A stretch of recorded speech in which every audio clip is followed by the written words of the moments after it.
Таджикистан предложил России возобновить регулярные рейсы между двумя странами. Напомним, что Россия с 1 августа решила возобновить международное сообщение с некоторыми странами. Таджикистан 22 июля официально проинформировал российскую сторону о решении правительства страны возобновить авиасообщение с РФ. Об этом Азия Плюс сообщили в Департаменте информации и печати МИД Таджикистана. В настоящее время мы ожидаем ответа российских коллег.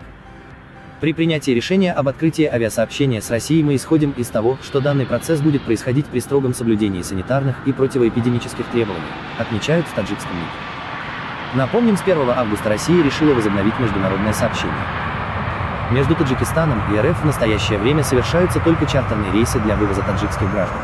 Из Москвы в Душанбе выполняются 3 рейса каждые 2 дня. Самолеты авиакомпании Самон Air совершают полеты каждый день. Авиакомпания Таджик Air летает через день.